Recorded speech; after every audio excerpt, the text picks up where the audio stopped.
बिस्मिल्लाहिर्रहमानिर्रहीम। अस्सलाम वालेकुम नादरीन, आप यूट्यूब चैनल देख रहे हैं। मैं इमरान खान हूँ। इंडिया ने क्वालिफाई कर लिया है और क्वालिफाई किया उन्होंने दिल्ली इंटरनेशनल एयरपोर्ट के लिए। ये टीम अब वापस जाएगी और ये इंडिया में जाके वहाँ पे IPL खेलें, वहाँ पे लोकल लड़कों के साथ क्रिकेट खेलें, आपस में इश्तिहार चलाएं, आपस में खुशियाँ मनाएं, दुनिया भर से खिलाड़ियों को मंगवा के इंडिया में और तयशुदा मैचेस खेलें और उसके ऊपर जुआ करवाएं। इसी तरह ये पैसे बनाएंगे। इसी तरह इनकी क्रिकेट है इंटरनेशनल लेवल के ऊपर। जिस किस्म की जिल्लत का सामना इंडिया को अब करना पड़ा है, शायद माजी में कभी उनके साथ ऐसा हुआ नहीं। वो अपने दोनों पहले मैचेस हार चुके हैं और दोनों मैचेस में ऐसा लगा कि इंडिया के पास कोई प्लान ही नहीं है, ऐसा लगा कि वो टीम ही नहीं है और बगैर किसी प्लानिंग के, बगैर किसी मनसूबाबंदी के बिल्कुल आना और आके पहले बैटिंग करना, और वो भी इतनी बुरी दोनों टीमों के खिलाफ।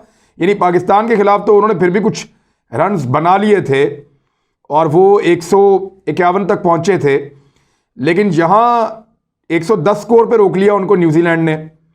और विराट कोहली 9 रन्स के ऊपर आउट, जो 2 मरतबा बारी मिली उनको रोहित शर्मा को, जिसके बारे में विराट कोहली बड़ा हंस के जवाब दे रहे थे लास्ट टाइम कि वो तो बहुत बड़ा प्लेयर है जैसे। तो 2 मरतबा उनको बारी मिली, बहुत आसान कैच उनका छूट गया, उसके बाद दोबारा उनको बारी मिली और फिर वो आउट हो गए एक गलत शॉट खेलते हुए। 2-3 प्लेयर्स उन्होंने तब्दील किए थे, वो तीनों नाकाम हुए। और उसके बाद जिस तरह की भारत ने बॉलिंग की है, बहुत ख़राब बॉलिंग, कोई प्लान उनके पास नहीं था किस खिलाड़ी को किस तरह आउट करना है, किसके साथ क्या किया जाए। अब या तो न्यूजीलैंड खेलेगा या फिर खेलेगा अफगानिस्तान सेमीफाइनल। भारत अब सेमीफाइनल नहीं खेल सकता। वजह यह है कि हर टीम को यहाँ पे 5 मैचेस खेलने थे, 5 मैचेस हर टीम को खेलने थे और जो पॉइंट्स में आगे होगा वो जाकर सेमीफाइनल खेलेगा। दूसरी तरफ तो पाकिस्तान का ज़्यादा इम्कान ये है कि सेमीफाइनल अब ऑस्ट्रेलिया के साथ है, क्योंकि वहाँ की जो पहले नंबर की टीम है वो बरतानिया है। यहाँ पे जो दूसरे नंबर पे आएगी वो बरतानिया के साथ खेलेगी और वहाँ से जो दूसरे नंबर पे आएगी वो पाकिस्तान के साथ खेलेगी। तो पाकिस्तान और ऑस्ट्रेलिया का 90% चांसेस हैं कि ये दोनों अब सेमीफाइनल खेलने जा रहे हैं। जबकि वहाँ से इंग्लैंड पहले नंबर की टीम है बरतानिया, वो सेमीफाइनल खेलेगी। यहाँ से न्यूजीलैंड जाता है या अफगानिस्तान जाता है, इसका फैसला होना बाकी है। अफगानिस्तान ने अगर सेमीफाइनल खेलना है तो हर हाल में उन्हें एक मैच जीतना पड़ेगा, चाहे वो इंडिया से जीतें चाहे वो न्यूजीलैंड से जीतें, क्योंकि पाकिस्तान से वो हार गए हैं। 2 मैचेस उन्होंने जीत लिए हैं, उन्हें हर हाल में एक मैच न्यूजीलैंड को हराना पड़ेगा कम से कम, क्योंकि न्यूजीलैंड अगर 4 मैचेस अपने जीत जाता है, एक पाकिस्तान से वो हारा है और उसने अपना दूसरा मुश्किल मैच जीत लिया है, और बाकी 3 मैचेस उनके अफगानिस्तान, नामीबिया और स्कॉटलैंड से हैं, उन तीनों को जीतता है तो वो सीधा गया सेमीफाइनल में। लेकिन अगर वो अफगानिस्तान से हार जाता है तो फिर अफगानिस्तान भी 3 मैचेस जीता और न्यूजीलैंड भी 3 मैचेस जीता। अब फिर रन रेट के ऊपर फैसला होगा और इस वक्त तो अफगानिस्तान का रन रेट बहुत ऊपर है, लेकिन आज न्यूजीलैंड ने अपना रन रेट बेहतर किया है। 2 बड़े आसान मैचेस हैं उनके अब, जिनमें से एक उनको खेलना है नामीबिया के साथ, एक उनको खेलना है स्कॉटलैंड के साथ। तो यहां पे वो अपने रन रेट को ऊपर लेकर आएंगे। इंडिया के चांसेस खत्म। इंडिया अगर अपने बाकी तीनों मैचेस जीत भी जाता है, इसके बावजूद उसका रन रेट इतना नीचे चला गया है, पाकिस्तान से 10 विकेटों से हारा, 13 बॉल बाकी पड़े थे, 33 बॉल बाकी पड़े थे और वो हारा न्यूजीलैंड से और हारा भी 8 विकेटों से। तो इंडिया का रन रेट इतना नीचे है कि अब वो अगर अपने बाकी सारे मैचेस जीते फिर भी इस वर्ल्ड कप के अंदर इंडिया नहीं खेल सकता सेमीफाइनल। उधर भारत में गालियां पड़ रही हैं इंडियन प्लेयर्स को, उनका मीडिया सीख पा हो गया है, बहुत गुस्से में। पाकिस्तान से हार का अभी तक उनका हाजमा ठीक नहीं हुआ था कि न्यूजीलैंड से भी वो हार गए हैं, और न्यूजीलैंड की वही टीम है जिसको इंडिया ने तैयार किया था जाली ईमेल्स भेज भेज के कि पाकिस्तान से निकल जाओ, आपके ऊपर हमला होने वाला है। जो उन्होंने साजिश की थी वो उनके मुंह पे आके पड़ी है। तो अब आपस में लोकल क्रिकेट खेलें, बाहर मुझे नहीं लगता उनकी दाल गलने वाली है। विराट कोहली के साथ बहुत बुरा हो रहा है भारत में। क्या हो रहा है ये मैं आपको बता देता हूँ। एक्चुअली विराट कोहली ने कुछ ट्वीट्स कर दिए, कुछ स्टेटमेंट दे दिए, जिनकी वजह से पूरा का पूरा जो भारत है वो उनके ऊपर इस वक्त सीख पा है। सोशल मीडिया के ऊपर टॉप ट्रेंड विराट कोहली के खिलाफ चल रहे हैं। विराट ने कहा कि गुज़िश्ता रोज़ विराट कोहली के खिलाफ एक नाजेबा ट्रेंड टॉप पर मौजूद है भारत में, जिसकी वजह विराट कोहली का मोहम्मद शामी से मुतालिक बयान देना और अवाम से दिवाली पर पटाखे चलाने की बजाय सिर्फ दिया जलाने की अपील करना है। विराट कोहली ने मोहम्मद शामी के हक में बयान दिया कि मजहब की बुनियाद पर किसी पर भी हमला करना एक घटिया अमल है। वो ऐसे फजूल लोगों पर एक मिनट भी ज़ाया नहीं करना चाहेंगे। सोशल मीडिया पर बुज़दिल लोग बैठे हैं जो जिसको चाहते हैं हदफ बना देते हैं। सिर्फ यही नहीं, विराट कोहली ने दिवाली के मौका पर आवाम से अपील की थी कि वो दिवाली पर क्रैकर मत चलाएं, आतिशबाजी ना करें, बल्कि सिर्फ चिरागां करें और माहौल को महफूज रखें। विराट कोहली के इस बयान पर भारतीय गुस्से में आ गए हैं और विराट कोहली के खिलाफ एक गालियों भरा जो ट्रेंड है वो चला दिया गया है और अब लगातार उनको गालियां पड़ रही हैं। एक और बड़ी इंटरेस्टिंग चीज़ हुई है, भारत के अंदर बहुत सारे लोगों पे पर्चे हो गए हैं, बहुत सारे लोग गिरफ्तार हो गए हैं। भारतीय मीडिया गद्दारों की निशानदेही कर रहा है, बल्कि वो कहते हैं कि भारत पाकिस्तान से हारा तो इसका एक फ़ायदा ये हुआ कि हमारे बीच में गद्दार पहचाने गए। वो बार बार ये भी कहते हैं, उनका मीडिया ये कहता है और कोई उन्हें नहीं रोकता। यानी पाकिस्तान और भारत का ऐसे ही मैच था, एक क्रिकेट मैच था, कोई दुश्मनी कोई जंग तो नहीं थी। पाकिस्तान ने मैच जीत लिया, कभी भारत भी जीत जाता है। वर्ल्ड कप में भारत 5 मैचेस जीता है, हम एक दफ़ा जीते हैं, लेकिन हमने तो कभी ऐसा नहीं किया। यहां लाहौर में मैंने देखा एक शख्स मोटरसाइकिल पे विराट कोहली पीछे लिखा हुआ, विराट लिखा हुआ है शर्ट के पीछे। वो विराट कोहली का फ़ैन है, मेरे बहुत सारे और दोस्त हैं वो विराट कोहली के फ़ैन है। मैं खुद अजहरुद्दीन का बहुत बड़ा फ़ैन था, बड़ी अच्छी क्रिकेट उन्होंने खेली है। राहुल द्रविड़ एक बड़ा ज़बरदस्त उनका खिलाड़ी था, मैं मानता हूं कि वो बहुत शानदार बैट्समैन था। तो आप किसी के भी फ़ैन हो सकते हैं, पाकिस्तान में, भारत में, इंग्लैंड में कोई भी प्लेयर आपको अच्छा लग सकता है। रिकी पॉन्टिंग मुझे बहुत पसंद था। अब इंडिया में तो ये गुनाह है कि वो पाकिस्तान के किसी प्लेयर को पसंद करें या पाकिस्तान की जीत के ऊपर खुश हो जाए। आज पाकिस्तान के शोएब अख्तर जो है वो खुल के कह रहे थे कि मैं इसमें इंडिया को सपोर्ट कर रहा हूँ, इंडिया को ये मैच जीतना चाहिए, टूर्नामेंट में रहेंगे मज़ा आएगा, टूर्नामेंट में रहेंगे, टूर्नामेंट में जान रहेगी, इस टीम को बाहर नहीं निकलना चाहिए। तो किसी ने भी शोएब अख्तर को कोई गाली नहीं दी, किसी ने गद्दार नहीं कहा कि इंडिया की जीत के ऊपर आप खुश हो रहे हैं या इंडिया को आप सपोर्ट क्यों कर रहे हैं। हमारे यहाँ पे ऐसा नहीं होता। हमारे यहाँ पे कुछ तस्वीरें आप साथ अभी ये देखते जाएं कि अफ़गान जो है यहाँ पे शहरी जो रहते हैं पाकिस्तान में, वो पाकिस्तान के साथ जब मैच खेल रहे थे अफ़गानी, तो उस वक्त जब अफ़गानिस्तान को कोई कामयाबी मिलती थी, कोई छिक्का चौका लगता था या वो पाकिस्तान के किसी खिलाड़ी को आउट करते थे, तो वो जश्न मनाते थे। पाकिस्तानी साथ बैठे हुए उनको अप्रिशिएट कर रहे थे। कहीं पे लड़ाई रिपोर्ट, पूरे पाकिस्तान में किसी एक जगह पे लड़ाई रिपोर्ट नहीं हुई। पूरे पाकिस्तान में किसी एक जगह पे पाकिस्तानियों ने अफगानियों के साथ ये नहीं किया कि आप क्यों अफगानिस्तान को सपोर्ट कर रहे हैं या हमारे सामने क्यों नारे लगा रहे हैं या हमारे सामने क्यों आप भंगड़े डाल रहे हैं। डालो भंगड़े, आपको खुशी मिलती है, खेल है, एंटरटेनमेंट है, एंटरटेन होइए। तो पाकिस्तान का इस हवाले से दिल बहुत बड़ा है, दुनिया भी इस चीज़ को देख ले। लेकिन इंडिया में पर्चे हो रहे हैं, लोगों को नौकरियों से निकाला जा रहा है, गद्दार करार दिया जा रहा है जो भी पाकिस्तान को सपोर्ट करेगा या पाकिस्तान की टीम को अच्छा कहेगा। बहरहाल अभी इस वक्त इंडियन प्लेयर्स के जो घर हैं उनकी सिक्योरिटी बहुत ज़्यादा टाइट कर दी गई है भारत में, बहुत ज़्यादा, क्योंकि टीम ने वापस जाना है और मुझे नहीं लगता ये टीम के खिलाड़ी इतने आराम से और इतनी जल्दी वापस जाएंगे। अभी वो बाहर इन टाइम गुजारेंगे।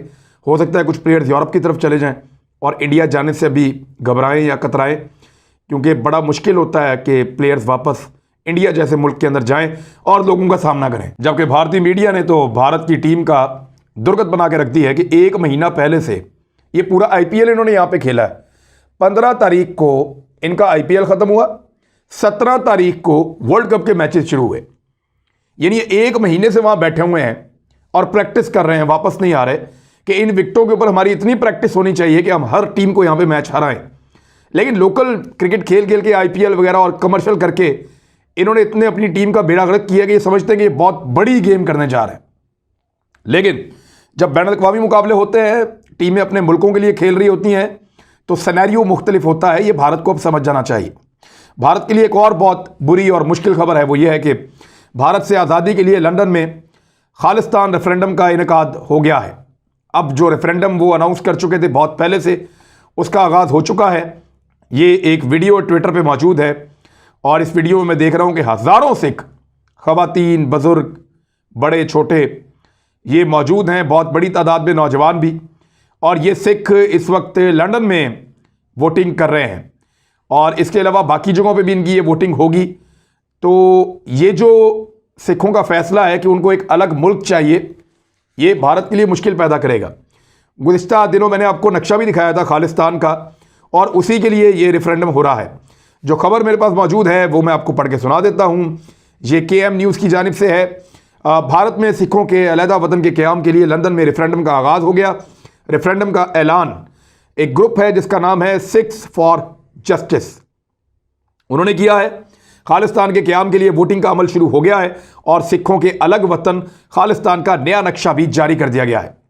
रेफरेंडम के लिए वोटिंग सुप्रीम कोर्ट के अक़ब में मौजूद सरकारी इमारत क्वीन एलिजाबेथ 2 में हो रही है। यह सरकारी इमारत के अंदर हो रही है वोटिंग, याद रखिएगा। यह ऐसा नहीं है कि यह वोटिंग कहीं सिख अपना प्राइवेट तौर पे करवा रहे हैं, वो बाकायदा इसको तंजीमों के साथ मिलकर कर रहे हैं।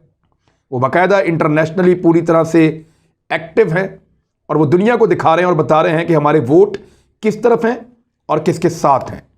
सुप्रीम कोर्ट के अक़ब में मौजूद सरकारी इमारत क्वीन एलिजाबेथ 2 में ये वोटिंग हो रही है।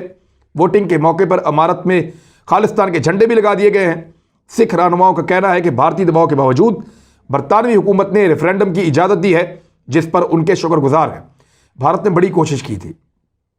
भारतीय वज़ीर आज़म ने, भारतीय वज़ीर दाखिला ने, जो national security adviser Ajit Doval, उन्होंने वहाँ पे जो भारतीय सफ़ीर हैं उन्होंने, फिर जो बरतानिया में बरतानवी सफ़ीर जो भारत में मौजूद हैं उनको भी भारत ने बहुत राब्ते किए।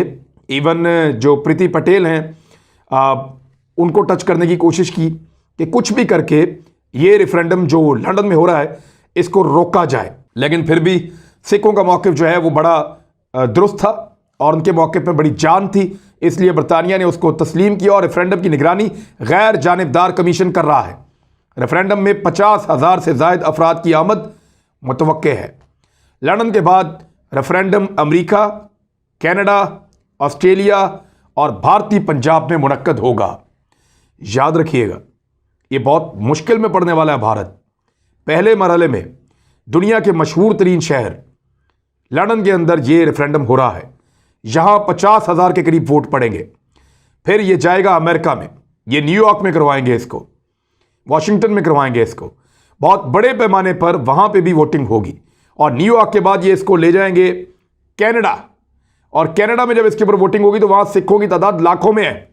उस वोटिंग के बाद ये ऑस्ट्रेलिया में, क्योंकि ऑस्ट्रेलिया में उसके बाद सबसे बड़ी तादाद है, और फिर यूरोपीय यूनियन के बाद ये भारतीय पंजाब में पहुंचेंगे। उसके बाद जब इतने सारे मुल्कों में ये रेफरेंडम होगा, इतने सारे मुल्कों में जब इसकी इजाज़त मिलेगी, तो भारत मजबूर होगा इन सिखों को इजाज़त देने पर। और अगर भारत ने इनको रोकने की कोशिश की तो ये गोल्डन टेम्पल टाइप का रोकना पड़ेगा उनको। यानी जिस तरह गोल्डन टेम्पल में उन्होंने 1980s में हज़ारों की तादाद में सिखों को मारा था, उनके साथ बड़ा जुल्म किया था, और फिर एक तहरीक खड़ी हो गई थी बाद में, लेकिन बड़ा जुल्म हुआ था सिखों पे 80s में। अब उस लेवल पे जाके अगर इंडिया रुकेगा तो ये रुकेंगे, वरना ये नहीं रुकेंगे। ये सिख कुर्बानी भी देंगे, ये वोटिंग भी कराएंगे, और भारत को वोटिंग रोकने के लिए पूरी दुनिया की मुखालफत लेनी पड़ेगी, क्योंकि सिख बड़ा टेक्निकली सही तरीके से चल रहे हैं।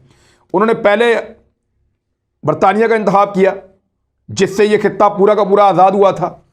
उसके बाद अमेरिका जो सुपर पावर है, फिर कनाडा, ऑस्ट्रेलिया जो इनके बड़े इत्तेहादी हैं, और फिर यूरोपीय यूनियन के बाद ये भारत में जाएंगे।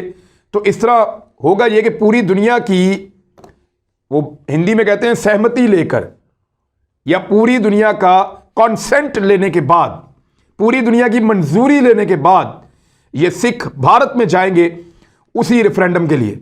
भारत के लिए बहुत मुश्किल होगा उस वक्त इस सूरत हाल को कंट्रोल करना। दूसरी जानिब भारत में अक़लियतों को दबाने का सिलसिला जो है वो और ज़्यादा तेज़ हो गया है और बहुत ज़्यादा जुल्म वो कर रहे हैं।